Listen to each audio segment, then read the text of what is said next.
Bismillahirrahmanirrahim. Alhamdulillahi ala ihsani wa syukru lahu ala taufiqihi wa amtinani. Asyhadu an la ilaha illallah wahdahu la syarika lah ta'ziman li sya'nihi wa asyhadu anna Muhammadan abduhu wa rasuluhu ad-da'i ila ridwani.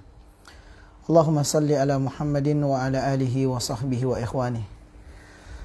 Kaum muslimin dan muslimat, hadirin wal hadirat, para pemirsa yang semoga senantiasa dirahmati oleh Allah Subhanahu wa taala. Assalamualaikum warahmatullahi wabarakatuh. Alhamdulillah, kembali kita memanjatkan puji dan syukur atas nikmat yang tak terhingga yang Allah Subhanahu wa taala curahkan kepada kita sekalian. Khususnya di malam hari ini, alhamdulillah Allah memberikan kepada kita nikmat keimanan, nikmat keislaman, nikmat kemudahan untuk bisa beramal saleh, nikmat kesehatan, kesempatan. Demikian pula nikmat dimudahkannya kita untuk bisa bersua di kesempatan hari ini, di malam hari ini yang insyaallah kita akan membahas suatu pembahasan terkait amalan yang ringan namun terdapat padanya pahala yang begitu besar.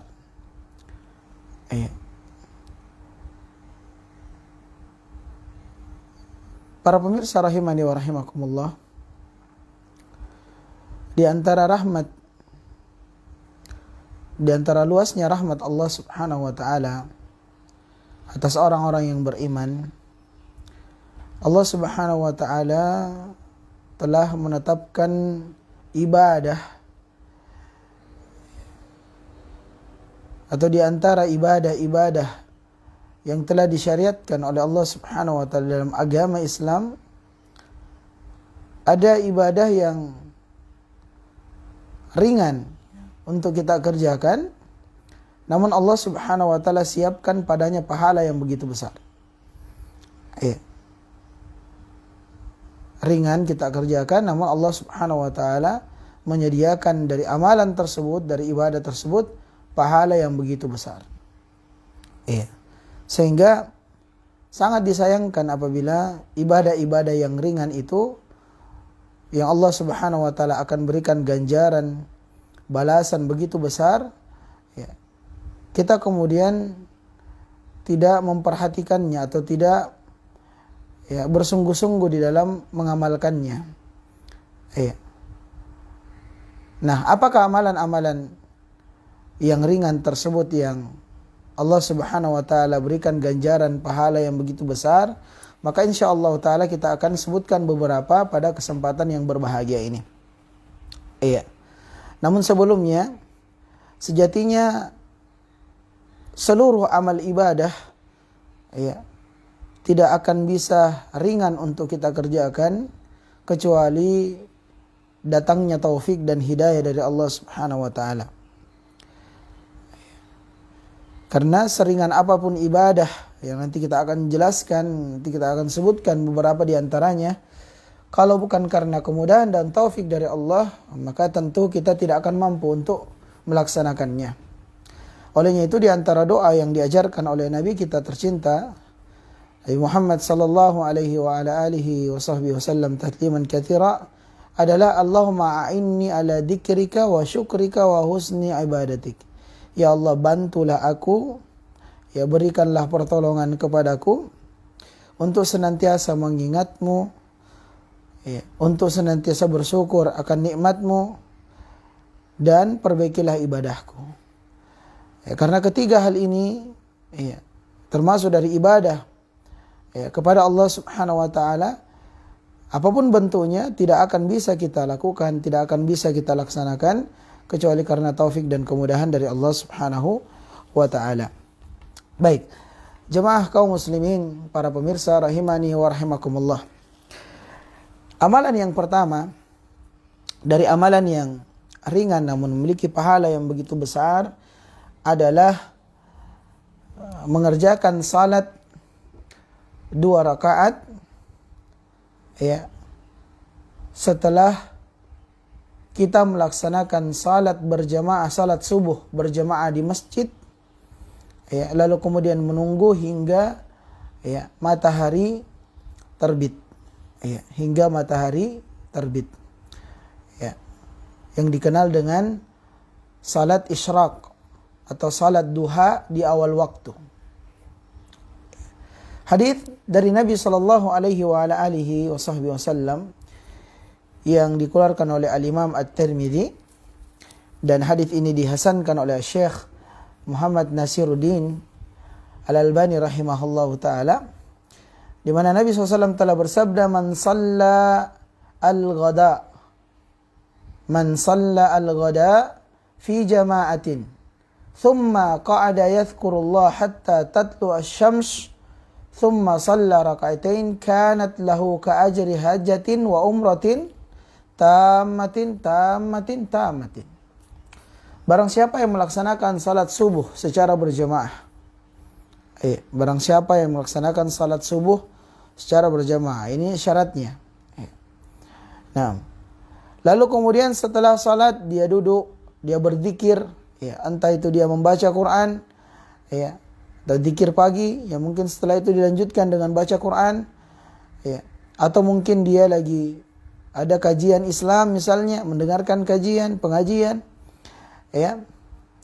Kemudian ya sampai ya hingga terbitnya matahari. Ya, jadi setelah salat subuh berjamaah, dia duduk di tempat salatnya, dia berzikir, ya. Zikir setelah salat, ya. Lalu kemudian zikir pagi misalnya atau baca Quran, ya. Lakukan ibadah-ibadah, ya, setelah salat subuh. Lalu kemudian matahari terbit, kemudian dia melaksanakan salat 2 rakaat, kata Nabi SAW, ya, kanat lahu ka ajri hajjatin wa umratin tamatin. Maka sama halnya dia telah memperoleh pahala haji dan umrah secara sempurna. Masya Allah. Antara salat subuh ya di di daerah misalnya Pinrang, kota Pinrang dan sekitarnya, itu salat subuh masuk di pukul 5 lewat 10 menit kurang lebih. Iya. Mungkin selesainya pukul 5 atau setengah 6. Iya. Nah, terbit matahari jam 6 lewat 10 atau 15. Iya. Nah, jadi kurang lebih 40 ya, atau sampai 50 menit kita menahan diri setelah salat subuh, berzikir, ya, baca Quran dan ibadah-ibadah yang lainnya, lalu kemudian kita salat 2 rakaat, maka kita telah memperoleh pahala haji dan umrah secara sempurna kata Nabi sallallahu alaihi wasallam. Keutamaan yang sangat besar, yang sangat disayangkan ya apabila kita lewatkan. Ya, apalagi di zaman atau di saat-saat sekarang ini yang qadar Allah ya, haji dan umrah untuk sementara waktu ya, ditiadakan ya, karena Covid, ya, karena adanya wabah ya, pandemi, ya, maka alhamdulillah kita ada amalan ya, Allah mensyariatkan amalan dari amalan-amalan yang bisa dengannya kita kerjakan, yang kita bisa meraih pahala haji dan umrah secara sempurna. Walaupun kita katakan bukan berarti ya hal itu telah menggantikan haji, ya, tidak, atau menggantikan umrah, tidak. Akan tetapi pahalanya itu disebutkan oleh Nabi SAW sama dengan orang yang memperoleh pahala haji dan umrah. Baik, itu yang pertama. Iya. Lalu kemudian amalan yang kedua, ya kita ambil dari agak yang terberatnya hingga yang paling ringannya insyaallah. Yang kedua, dari amalan yang ringan namun memiliki pahala yang besar adalah berpuasa 3 hari di setiap bulannya. Berpuasa 3 hari di setiap bulannya. Ya, hadis ini hadis yang dikeluarkan oleh Al-Imam Al-Bukhari dan Imam Muslim di dalam sahih keduanya, Nabi SAW bersabda, "Saumu thalathati ayyamin min kulli syahrin, ya, saumud dahrin kullih." Ya. Puasa yang dikerjakan di setiap 3 kali setiap bulannya atau 3 hari setiap bulannya, itu nilainya sama dengan puasa selama sepanjang tahun. Ya. Subhanallah. Ya. Orang berpuasa 3 hari di setiap bulannya. Di dalam hadits ini tidak disyaratkan pertengahan, awal ataupun akhir, ya. Bebas. Ya, entah itu di pekan pertama, entah itu di pekan kedua atau pekan ketiga atau mungkin Senin Kamis, ya. Maka insya Allah dapat, karena Senin Kamis kalau kita rutinkan, maka itu lebih dari 3 hari sebulan, ya. Minimal 8 hari. Ya. Nah, dalam sebulan kalau kita rutinkan Senin Kamis, dan insya Allah itu sudah masuk, ya, dari hadits, dari keutamaan puasa 3 hari di setiap bulannya. Kata Nabi SAW, "Saumu thalathati ayyamin min kulli syahrin, saumud dahri kullih." Ya, puasa 3 hari di setiap bulannya itu senilai dengan puasa selama setahun penuh. Baik, itu yang kedua. Kemudian yang ketiga, para pemirsa rahimani wa rahmakumullah, dari amalan yang ringan dan terdapat padanya ganjaran pahala yang begitu besar adalah salat sunnah yang dikerjakan di setiap selesai wudu, atau salat 2 rakaat yang dikerjakan oleh seseorang selesai atau setelah dia berwudu. Hadits ini adalah hadits yang sahih, dikeluarkan oleh Imam Muslim dalam sahihnya. Nabi SAW bersabda, "Ma min muslim yatawadda'u fayuhsinul wudu'ah." Tidaklah seorang muslim berwudu, fayuhsinul wudu'ah, dan dia memperbaiki wudunya, memperbagus wudunya. Dan di dalam pembahasan kita, itu pembahasan rutin kita, kajian rutin kita Sahih At-Targhib wa Tarhib, kita sudah sering ingatkan, ya, maksud dari memperbagus wudu di sini adalah menyesuaikan wudunya, tata cara wudunya dengan tata cara wudu yang diajarkan oleh Nabi sallallahu alaihi wa ala alihi wasallam. Ya, mulai dari bacaan sebelum wudu hingga ritual akhir daripada wudu. Iya. Nah, disesuaikan dengan tata cara wudunya Nabi SAW. Maka di sini ada pelajaran penting dan anjuran serta isyarat yang penting, ya, hendaknya setiap kita menyesuaikan atau betul-betul bersungguh-sungguh mempelajari bagaimana tata cara wudunya Nabi SAW dari A sampai Z-nya, dari awal sampai selesainya. Iya, karena syarat dari keutamaan, untuk meraih keutamaan dari keutamaan ini adalah memperindah atau memperbagus wudu. Kata Nabi SAW, "Ma min muslim yatawadda' fayuhsinul wudu." Tidaklah seorang muslim berwudu dan dia memperbagus wudunya. Iya. Thumma yakumu, lalu kemudian dia menegakkan, ya, atau bangkit, fayusalli, lalu kemudian dia salat. Setelah wudu dia salat. Rakaatain, 2 rakaat. Muqbilun alaihima biqalbihi wa wajhihi. Ya, menghadirkan hati. Ya. Wa wajhihi, dan wajahnya. Ya. Illa wajabat lahul jannah, kecuali wajib atasnya surga. Ya, Masya Allah. Ya. Jadi tidaklah seorang wudu syaratnya memperbagus wudunya sesuai dengan wudu Nabi SAW. Lalu kemudian dia salat, ya, menghadirkan hatinya, menghadirkan wajahnya, ya, mengharapkan wajah Allah Subhanahu wa taala, ikhlas karena Allah Subhanahu wa taala, illa wajabat lahul jannah, kecuali wajib baginya surga. Iya. Nah, apa sih susahnya kita selesai wudu salat 2 rakaat? Yang 2 rakaat salat itu mungkin tidak lebih dari 6 menit. Kurang lebih 6 menit kita kerjakan. Ya. Atau mungkin bisa kurang dari itu, mungkin 5 menit. Ya, kalau bacaan kita lebih ringan. Iya. Dan subhanallah, balasannya yang dijanjikan oleh Allah Subhanahu wa taala melalui lisan Nabi-Nya sallallahu alaihi wasallam wajib atasnya surga. Ya, wajib atasnya surga. Baik, itu amalan yang ketiga.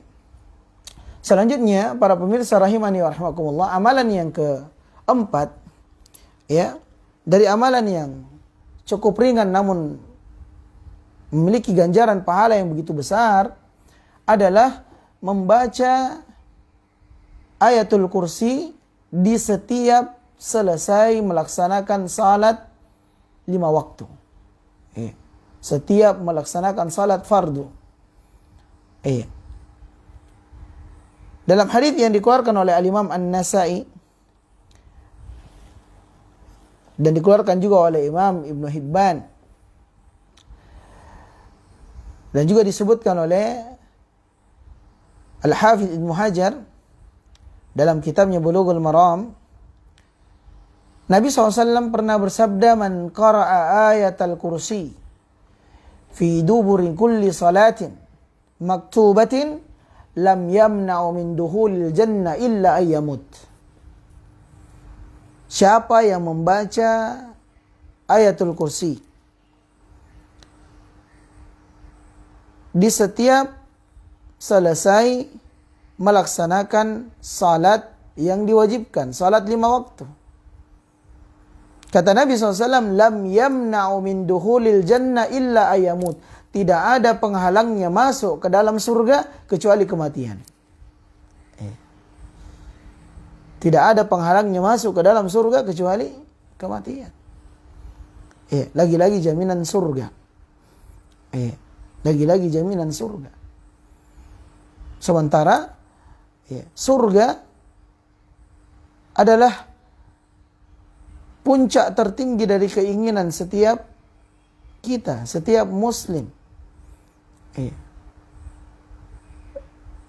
Dan apabila seseorang dimasukkan ke dalam surga, itulah keberuntungan yang hakiki, keberuntungan yang sebenarnya.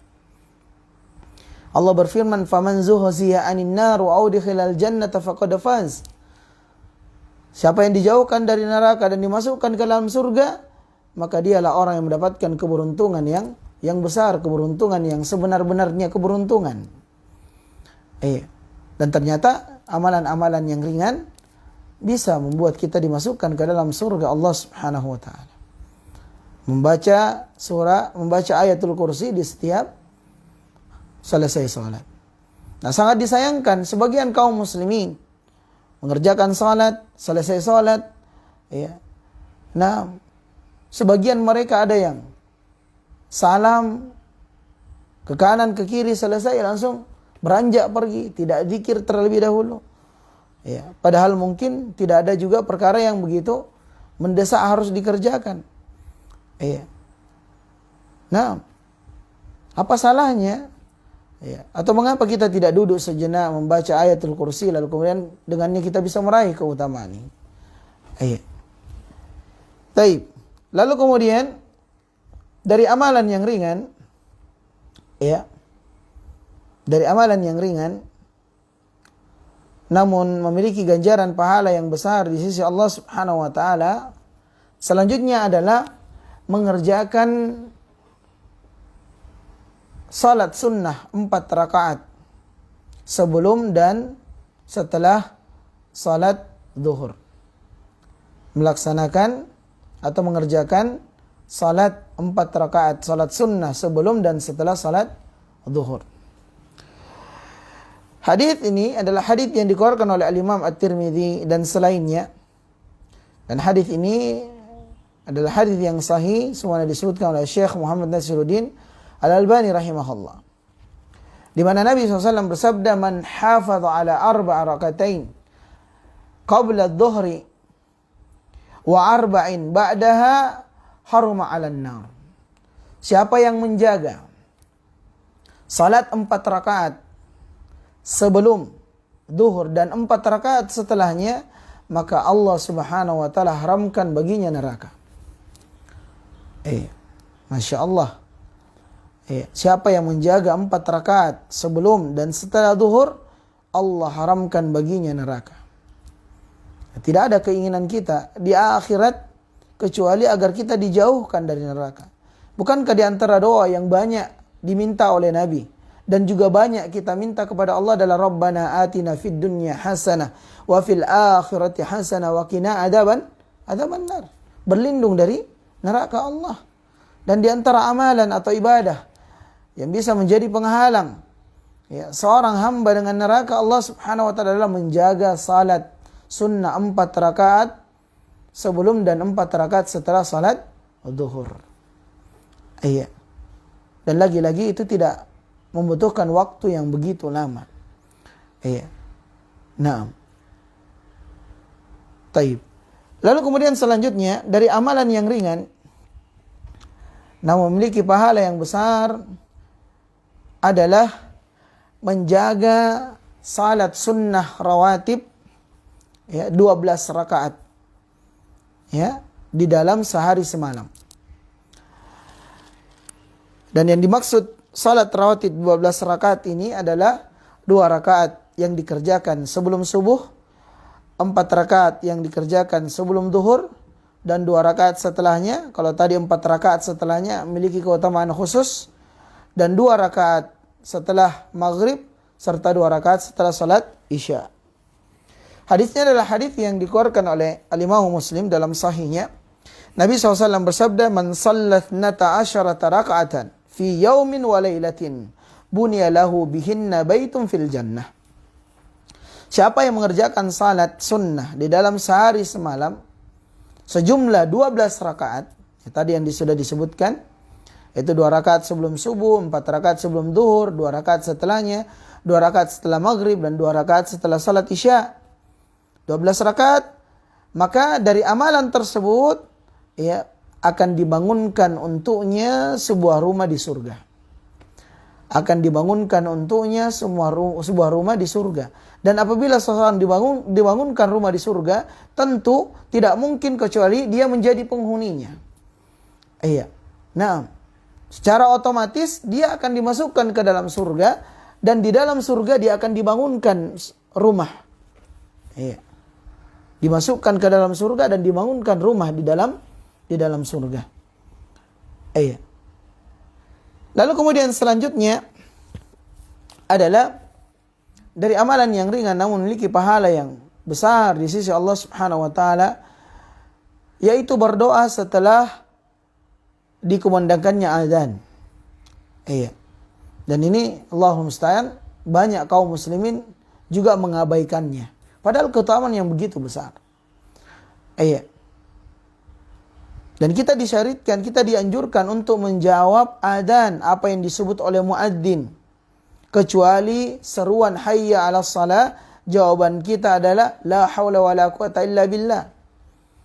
Setelah menyelesaikan adzannya, seruannya, kita dianjurkan untuk pertama bersalawat. Allahumma salli ala Muhammad wa ala ali Muhammad. Lalu membaca doa Allahumma rabba hadhi da'wati tamma sampai akhir. Lalu kemudian membaca doa raditu billahi rabban wa bi Muhammadin rasulan wa bil islami dinan.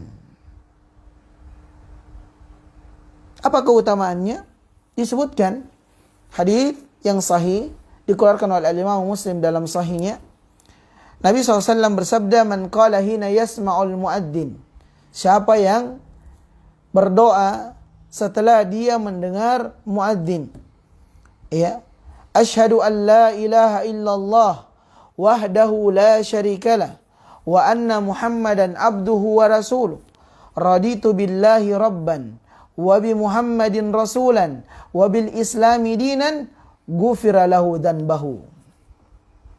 Siapa mengucapkan setelah dikumandangkannya adzan, asyhadu an la ilaha illallah wahdahu la syarikalah wa asyhadu anna Muhammadan abduhu wa rasuluh, raditu billahi rabban wa bi Muhammadin rasulan wa bil islami dinan, ghufira lahu dzambuhu. Maka dosa-dosanya akan diampuni. Dosa-dosanya akan diampuni. Namun kita sampaikan dosa-dosa yang dimaksud di dalam hadis ini dan di dalam hadis-hadis dari keutamaan yang mendapatkan pahala dari ampunan dosa, maka yang dimaksud di sini adalah dosa-dosa kecil. Yang dimaksud diampuni tersebut dosa-dosa kecil. dan dengan syarat seseorang itu menjauhi dosa-dosa besar. Iya, dengan syarat seseorang itu menjauhi dosa-dosa besar. Untuk itu penting kita mengetahui dosa-dosa besar, dan penting dengan pengetahuan tersebut kita hindari dari dosa-dosa besar tersebut.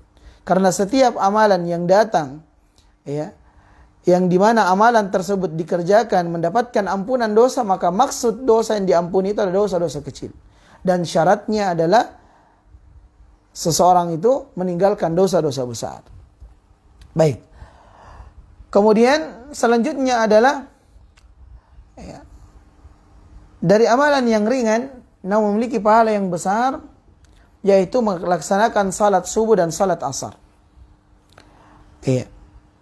Nabi SAW bersabda dari hadis yang dikeluarkan oleh Al-Imam Al-Bukhari dan Al-Imam Muslim dalam sahih keduanya, "Man shallal bardaini dakhalal jannah." Siapa yang salat di dua waktu yang dingin, maksudnya adalah salat subuh dan salat asar, dakhalal jannah, maka dia akan dimasukkan ke dalam surga. Dan di dalam hadis yang sama-sama kita telah ketahui bersama, Nabi SAW telah bersabda, jangankan salat subuhnya, raka'ataini qabla al-fajri khairum minad dunya wa ma fiha. 2 rakaat salat sunnah sebelum subuh saja itu lebih baik daripada dunia dan isinya. Dan siapa yang salat subuh dan salat asar, maka dia akan dimasukkan ke dalam surga Allah Subhanahu wa taala. Baik. Jadi sudah beberapa amalan sudah 8 Sudah 8 amalan yang ringan namun memiliki pahala yang besar. Baik, selanjutnya dari amalan yang ringan namun memiliki pahala yang besar di sisi Allah Subhanahu wa taala adalah menjadi pelopor-pelopor kebaikan. Menjadi sebab-sebab kebaikan. Nabi SAW bersabda, "Man dalla ala khairin falahu mitlu ajrin fa'ilih." Hadis yang sahih dikeluarkan oleh Al-Imam Muslim dalam sahihnya. Siapa yang menunjukkan suatu kebaikan, maka dia mendapatkan pahala dari kebaikan yang ditunjukkannya tanpa mengurangi orang yang mengerjakan kebaikan tersebut. Pahala orang yang mengerjakan kebaikan tersebut. Hanya sekedar menunjukkan. Di antaranya misalnya yang diistilahkan oleh kita di zaman kita copas misalnya. Copy paste. Mungkin dari hadis, mungkin dari untaian hikmah dari para ulama, atau dari kalamullah, dari firman Allah Subhanahu wa taala yang di-share di media sosial, lalu kemudian kita sekedar men-share-nya. Lalu sebagian manusia men-share-nya, lalu terus di-share. Dan dari hasil share kita, bagikan kita itu, ada orang yang dapat hidayah mengamalkannya. Maka kita akan mendapatkan pahala. Padahal modalnya cuman bagikan doang. Cuman dibagikan saja. Atau misalnya ada open donasi, pembangunan masjid. Kita tidak bisa berinfak. Kita tidak punya harta untuk disedekahkan, namun kita bagikan ke keluarga kita, ke kenalan kita, ke sahabat kita, ke teman-teman kita. Dengan kita membagikan donasi pembangunan masjid, di antara kerabat ada yang mungkin sumbang 100 juta, bahkan ada yang mungkin lebih dari itu, maka kita mendapat pahala tersebut. Karena dengan sebab kita, dia menyumbang. Dengan sebab kita, dia ikut berinfak. Masya Allah. Ini amalan yang ringan. Sekedar di-share, sekedar dibagikan, sekedar menunjukkan kebaikan. Nah, apalagi kalau kebaikan yang ditunjukkan itu adalah kebaikan perihal agama. Kata para ulama, tidak ada kebaikan terbesar melebihi daripada kebaikan ilmu agama. Tidak ada kebaikan yang terbesar dari kebaikan melebihi daripada kebaikan menyebarkan ilmu agama. Nah, seseorang bisa salat dengan baik dan benar, seseorang bisa wudu dengan baik dan benar, bisa puasa, bisa zakat, bisa mengerjakan ibadah, dengan sebab perantara kita, ilmu yang kita mungkin berikan sama dia, maka itu adalah kebaikan yang sangat besar. Dan ilmu, semana kita kenal, kita ketahui bersama bahwasanya ilmu itu warisan para nabi. Iya, dan cukuplah warisan, dikatakannya ilmu adalah warisan para nabi, menunjukkan akan keutamaan besarnya kebaikan dari ilmu tersebut. Iya. Demikian kebaikan-kebaikan yang lain yang kita menjadi pelopornya, kita menjadi sebab orang dapat kebaikan atau mengerjakan kebaikan, insya Allah kita pun akan dapat pahala dari kebaikan tersebut. Baik, jadi itu amalan yang ke-9, amalan yang ringan namun berpahala besar. Lalu yang ke-10, dan ini mungkin yang terakhir, dari amalan yang ringan yang memiliki pahala yang besar di sisi Allah Subhanahu wa taala adalah berzikir. Berzikir. Nabi SAW bersabda, kalimatani khafifatani fil lisan, dhakilatani fil mizan, habibatani ila rahman, subhanallahi wa bihamdih, subhanallahil azim. Ada 2 kalimat. Yang 2 kalimat ini ringan diucapkan di lisan. Tapi walaupun ringan diucapkan di lisan, berat timbangannya di akhirat kelak. Dan 2 kalimat ini sangat dicintai oleh Allah Ar-Rahman. 2 kalimat tersebut adalah ucapan subhanallahi wa bihamdih, subhanallahil azim. Subhanallahi wa bihamdih, subhanallahil azim. Tidak sampai 5 detik kita ucapkan, jemaah sekalian. Tidak membutuhkan waktu lebih dari 5 detik. Subhanallahi wa bihamdi, subhanallahil azim. Namun pahalanya begitu besar. Kalimat ini dicintai oleh Allah Subhanahu wa taala. Ini diantara dzikirnya, dzikir.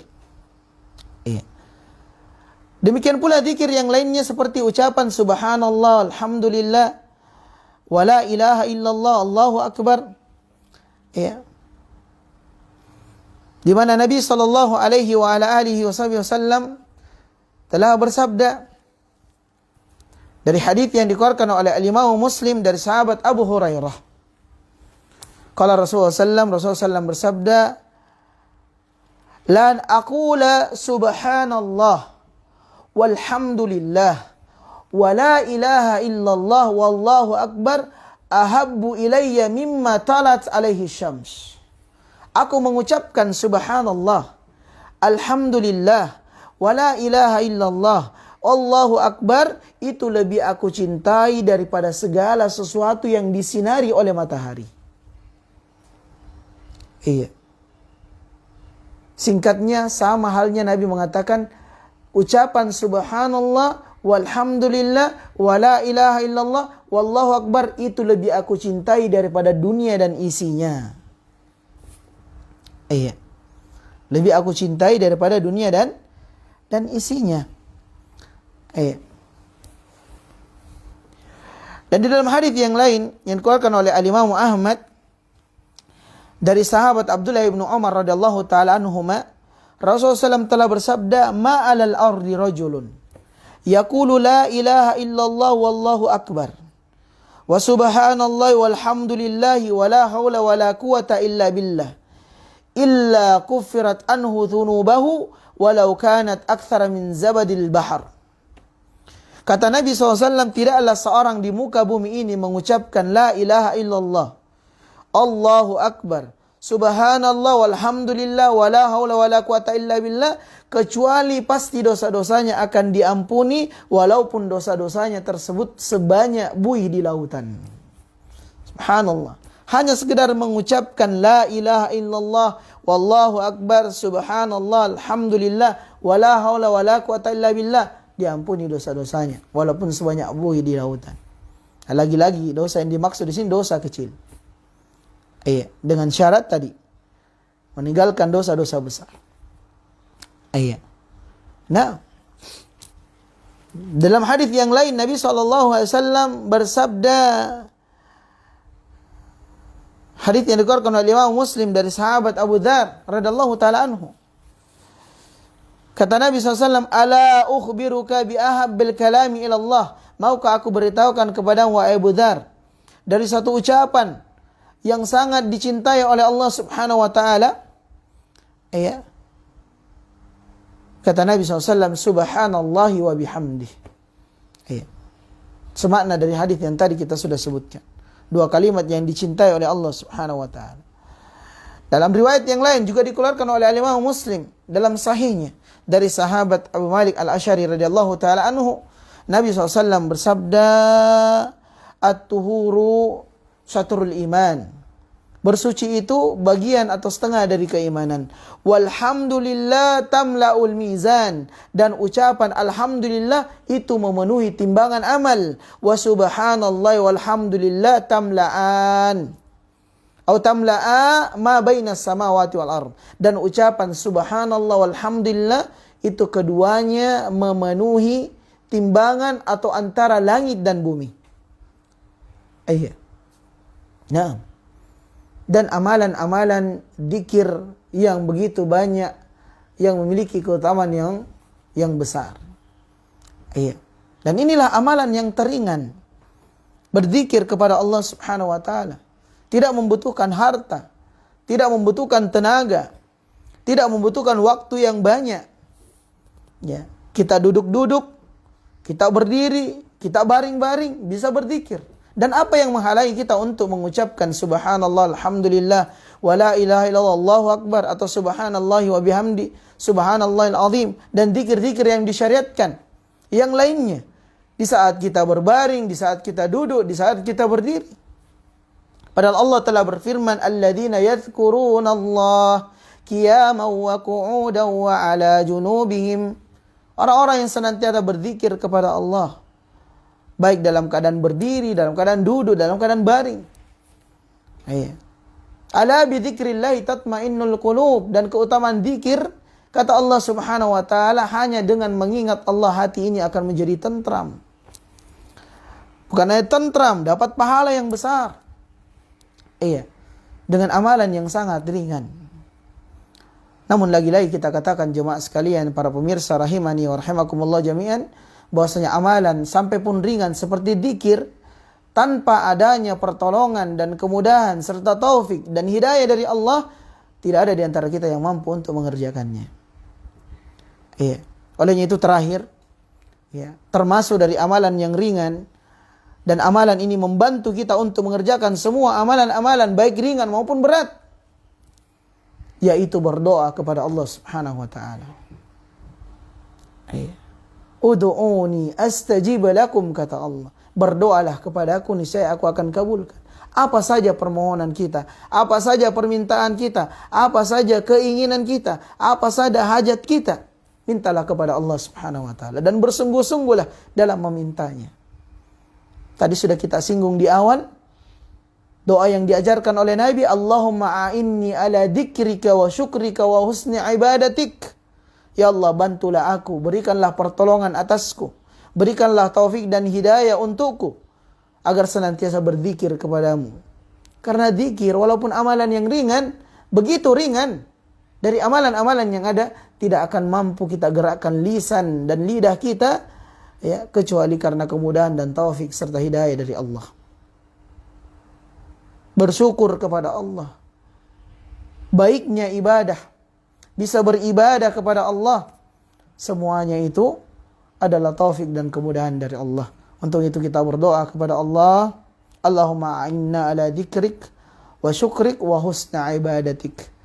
Ya, semoga Allah Subhanahu wa taala memberikan hidayahnya kepada kita, membantu kita, memberikan taufik kepada kita untuk senantiasa berzikir kepadanya, bersyukur akan nikmatnya, mensyukuri nikmatnya, serta agar ibadah-ibadah kita, ya, bisa baik, ya, agar kita bisa mengerjakan ibadah kepada Allah Subhanahu wa taala dari apa-apa yang diperintahkannya dan menjauhi apa-apa yang dilarangnya. Dan semoga Allah Subhanahu wa taala senantiasa memudahkan kita untuk mengamalkan apa-apa yang bisa mendatangkan kecintaannya dan mendatangkan keridhaannya, serta apa-apa yang bisa menjauhkan kita dari nerakanya, dari murkanya, dan dari amalan-amalan yang bisa memasukkan kita atau mendapatkan rahmat Allah yang dengannya kemudian kita dimasukkan ke dalam surga firdausnya.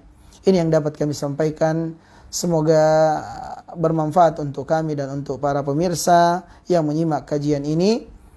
Semoga Allah Subhanahu wa taala senantiasa menetapkan kita sekalian kepada perkara yang dicintai dan diridainya. Innahu waliyyu dzalik wal qadiru alaih. Wa sallallahu ala nabiyyina Muhammadin wa ala alihi washabihi wasallam. Subhanakallahumma wa bihamdika asyhadu an la ilaha illa anta astaghfiruka wa atubu ilaik. Wa akhiru da'wana alhamdulillahi rabbil alamin. Wassalamu alaikum warahmatullahi wabarakatuh.